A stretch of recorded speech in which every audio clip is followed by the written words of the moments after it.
नमस्कार। सबसे पहले आप सभी साथियों को फार्मासिस्ट फेडरेशन की तरफ से, मेरे तरफ से, मेरे परिवार की तरफ से नए वर्ष की बहुत बहुत शुभकामनाएं। मित्रों, उत्तर प्रदेश ही नहीं देश के सभी फार्मासिस्टों के लिए एक मेरा आज का एक संदेश और आवश्यकता इसलिए पड़ी कि मैं कई दिनों से लगातार इस पर विचार कर रहा था कि फार्मासिस्टों के वॉइस कहाँ दब रही है, बोल क्यों नहीं रहा कोई। आज उत्तर प्रदेश में लगभग 1,500 के आसपास फार्मेसी 1,50,000 के आसपास फार्मासिस्ट पंजीकरण के लिए तैयार हैं। 1,25,000 के आसपास पंजीकृत हो चुके हैं। 20-25,000 पाइपलाइन में है और हर साल करीब 15 से 20,000 फार्मासिस्ट उत्तर प्रदेश में नए अपनी शिक्षा ग्रहण करके और मार्केट में आ रहे हैं। स्थितियाँ क्या है कि हमारे अधिकार क्या है, हमको जॉब कहाँ मिलेगा और उस पर कोई आवाज़ क्यों नहीं आ रही है, ये सब्जेक्ट है आज का। बड़ा बहुत ही ज्वलंत मुद्दा एक आ गया है। वो मुद्दा ये है कि उत्तर प्रदेश के सभी जिला चिकित्सालय और महिला चिकित्सालय ये धीरे धीरे मर्ज करके और मेडिकल कॉलेज बनाने की तैयारी है।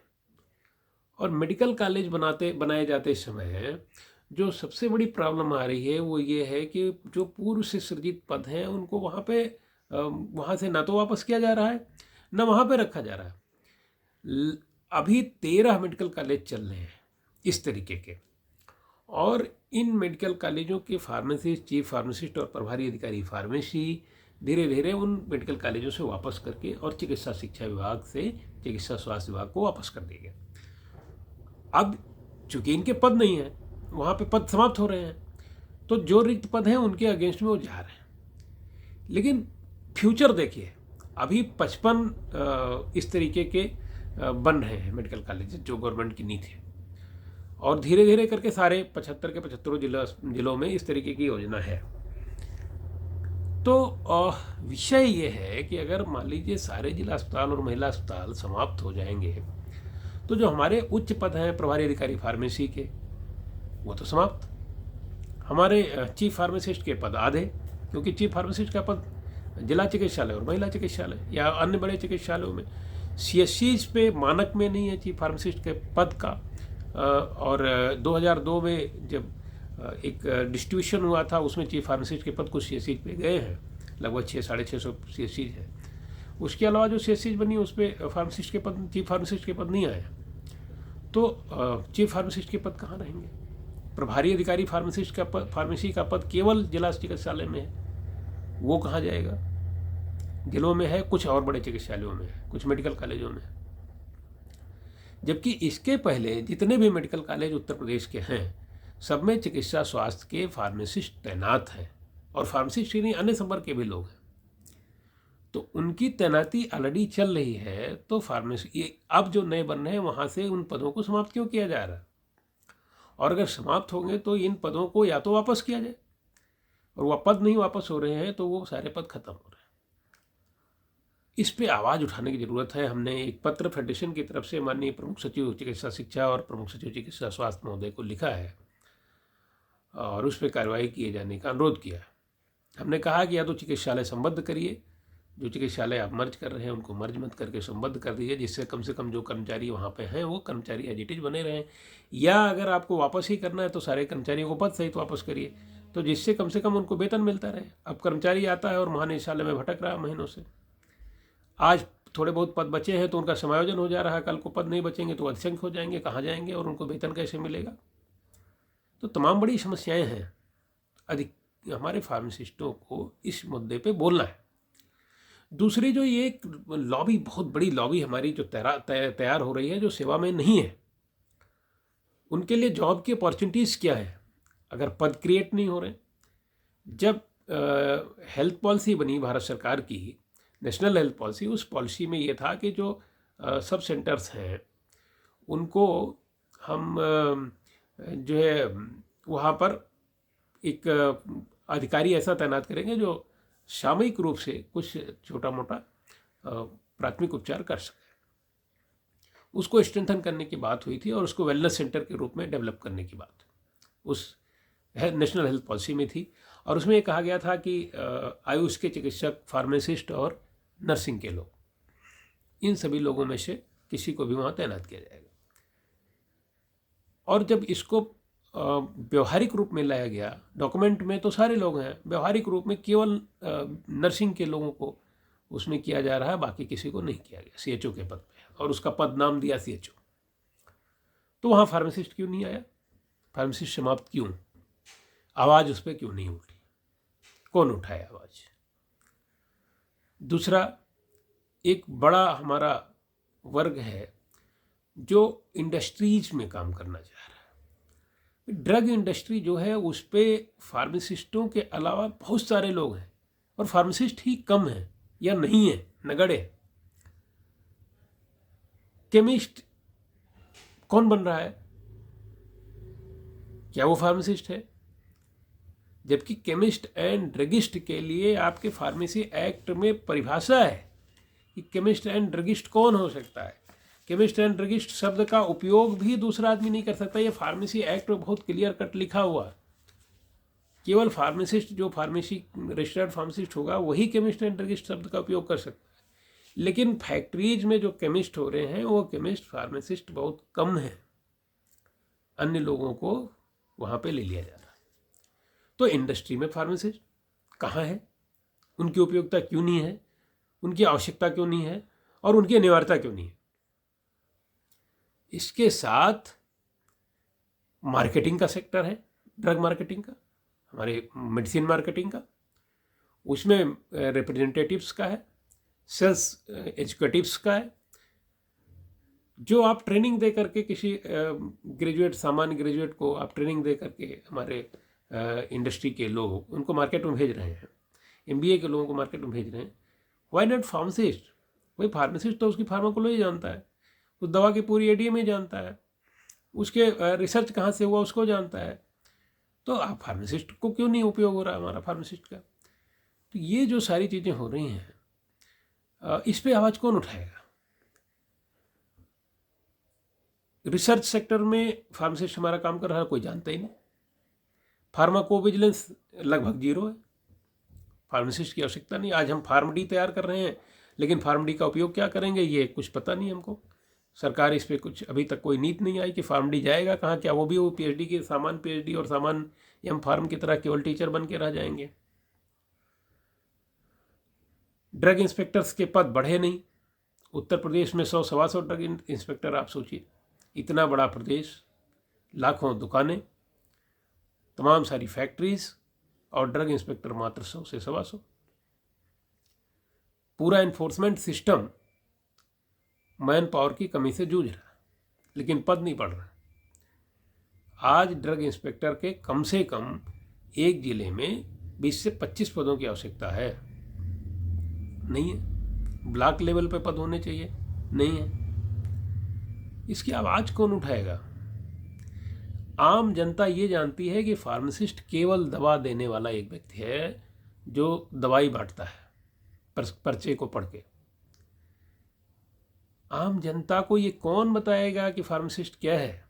फार्मासिस्ट कहाँ? जो दवा खोजता है वो फार्मासिस्ट है, जो दवा बनाता है वो फार्मासिस्ट है, जो दवा के बारे में पढ़ाता है वो फार्मासिस्ट है, जो रेगुलेट करता है इस पूरे एडमिनिस्ट्रेशन को वो फार्मासिस्ट है। Drug controller general of India, drug inspectors, drug controller general of states, ये सारे फार्मासिस्ट हैं। बड़े बड़े प्रोफेसर्स हमारे फार्मासिस्ट हैं। लेकिन इसको आम जनता तक कौन ले जाएगा? सरकार तक कौन ले जाएगा? जनप्रतिनिधियों तक कौन ले जाएगा? जनता को क्या हम बता सके हैं इस चीज़ को? क्या हम मीडिया को ये बता पाए हैं कि फार्मासिस्ट क्या है और फार्मासिस्ट की योग्यता क्या है, फार्मासिस्ट की शैक्षिक गुणवत्ता क्या है? तो कोशिश की जा रही थी कि हम इस पे बात करें आप सभी साथियों के साथ। तो आज इस परिचर्चा के माध्यम से मैंने सोचा कि आपसे इसको बात करें। और अब हमने ये सोचा है कि जो फार्मासिस्ट फेडरेशन का हमारा यूथ विंग है, यूथ फार्मासिस्ट फेडरेशन के रूप में एक अलग विंग काम कर रही है, और उसका विधिवत लॉन्चिंग 9 जनवरी को किया जाएगा और 9 जनवरी को ही एक फार्मासिस्ट अधिकार दिवस के रूप में पूरे उत्तर प्रदेश में इसको सेलिब्रेट करेंगे हम लोग। और हम आपके माध्यम से आप सभी से चाहते हैं कि उत्तर प्रदेश ही नहीं पूरे देश में धीरे धीरे करके 9 जनवरी को आप फार्मासिस्ट दिवस के रूप में फार्मासिस्ट अधिकार दिवस के रूप में मनाएं इसको। और हम खुद भी चर्चा करें कि फार्मासिस्ट के अधिकार क्या हैं, हमारे अधिकार छिन रहे हैं तो क्यों छिन रहे हैं, हमें अधिकार मिल रहे हैं तो कहाँ मिल रहे हैं, और नहीं मिल रहे तो क्यों नहीं मिल रहे।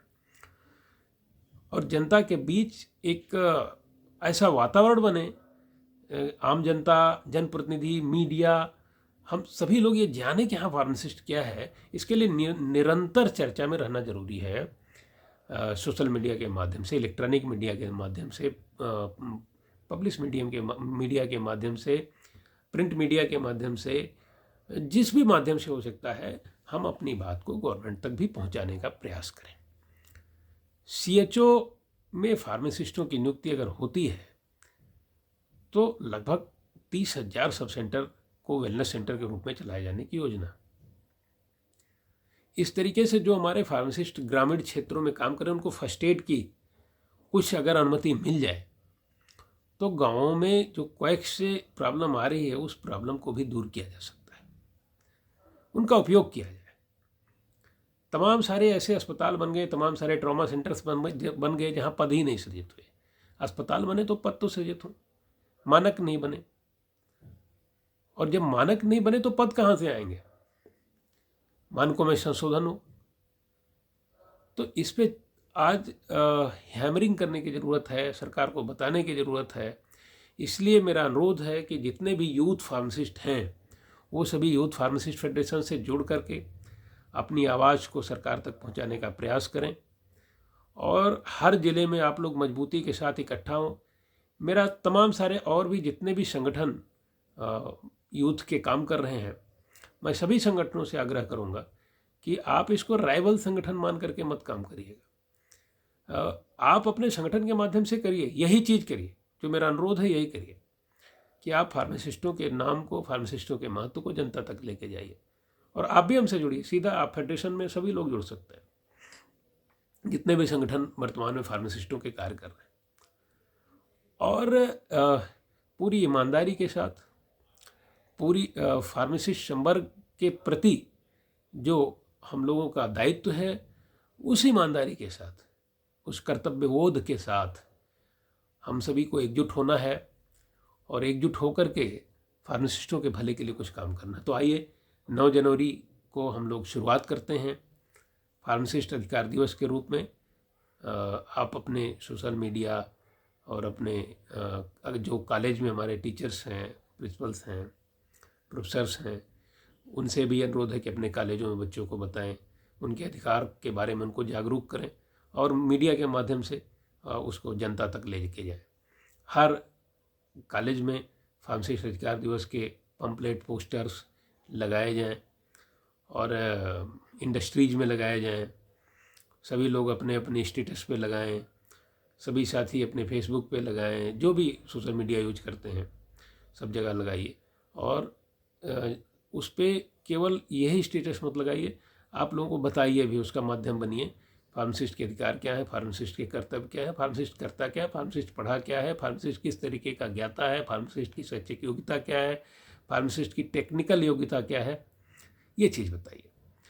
अगर आप चर्चा में आ जाएंगे तो निश्चित मानिए कि आज जो लोग आपको कहीं नहीं सम्मान दे रहे हैं, आपको कहीं नहीं ले रहे हैं, रोजगार के क्षेत्र में हम पीछे होते चले जा रहे हैं, केवल कुछ क्षेत्रों में मेडिकल स्टोर्स में भी अनिवार्यता के कारण हम हैं, वरना वहाँ भी धीरे धीरे करके समाप्ति की तरफ है। थोक व्यवसाय में फार्मासिस्ट की अनिवार्यता के लिए संशोधन हो रहा था, उसमें भी एक लिखना लगा दिया गया कि या तो फार्मासिस्ट या जो फार्मासिस्ट के अंडर में कार्य किया हो 3 साल, वो इस पे भी संशोधन की जरूरत है। और ये देखिए, शेड्यूल के में संशोधन करके एक बहुत बड़ा हथियार हमसे छीना है। जो जिन शेड्यूल्स की दवा विदाउट प्रिस्क्रिप्शन नहीं बिकती थी, उन शेड्यूल की दवाओं को आंगनबाड़ी वर्कर्स के माध्यम से, आशा वर्कर के माध्यम से, नेशनल प्रोग्राम्स का नाम देते हुए उन दवाओं को भी सामान्य लोगों को, गैर फार्मासिस्ट लोगों से बंटवाने के लिए उनको योग्य करार दे दिया गया है। तो इस तरीके से नियमों में भी ढील दी जा रही है, नियम चेंज किए जा रहे हैं। तो जागरूक होना पड़ेगा फार्मासिस्टों को, वरना आपका हक, आपका अधिकार, आपके हुकूक आपसे छीनते चले जाएंगे और फिर ऐसा ना हो कि फार्मेसी का अस्तित्व धीरे धीरे कम होता चला जाए और नगण्य होता चला जाए। जागरूक होइए मित्रों, और 9 तारीख को फार्मासिस्ट अधिकार दिवस के रूप में आप अपने अधिकारों की चर्चा करें, जनता के बीच जाएं और जनता के सुख दुख में भागीदारी करें। मैं इन्हीं सब अनुरोध के साथ, इसी अपील के साथ आपसे एकजुटता की अपील करता हूँ। और 9 तारीख को हम लोग एक बार फिर कोशिश करेंगे कि अगर देर रात टाइम मिला तो देर रात, या फिर सुबह एक बार आपसे लाइव होने का प्रयास करूँगा। नमस्कार।